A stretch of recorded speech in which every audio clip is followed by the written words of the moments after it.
institutions from classroom learning to global impact. Engineering education aligned with the global goals. முனைவர் doctor Soumya Anbumani அவர்கள். மாண்புமிகு பேரவைத் தலைவர் அவர்களே, என்எல்சி நெய்வேலி லிக்னைட் கார்பரேஷன் ஆரம்பிக்கும் பொழுது நமக்கு மின்சாரம் தேவைப்பட்டது. இன்னைக்கு பீக் சம்மரில் கூட தமிழ்நாட்டுடைய மின்சார தேவை 21,000 மெகாவாட் தான்.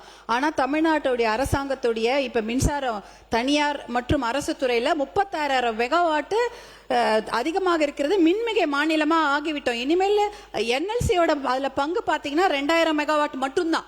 அப்படி இருக்கும்போது அந்த என்எல்சியே நமக்கு தேவை கிடையாது.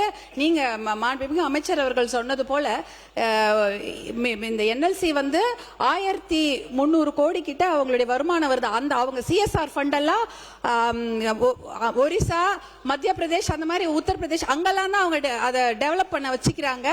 நம்ம தமிழ்நாட்டு கொடுக்கறது இல்ல.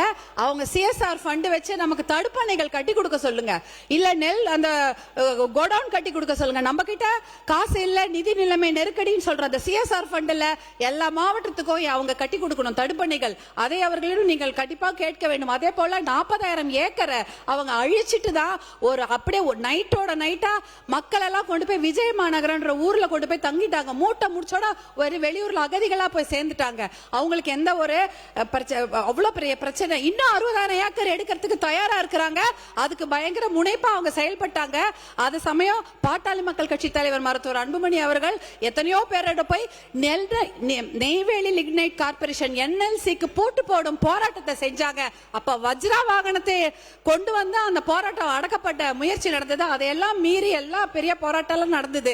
அதனால இன்னொரு 60,000 ஏக்கர் எடுப்பதற்கு கண்டிப்பாக அதை அனுமதிக்க கூடாது. அதை தமிழக அரசாங்கம் வலியுறுத்த வேண்டும். அதே போல பாத்தீங்கன்னா அந்த தண்ணீர் இளநீர்ல டயாக்சைடு இருக்கு. போதும், நீங்க குறிப்பா சொல்லிட்டீங்க. அது குறிப்பு உணர்ந்து அமைச்சர் பதில் சொல்ல தயாரா இருக்காங்க. Saram institutions from classroom learning to global impact. Engineering education aligned with the global goals.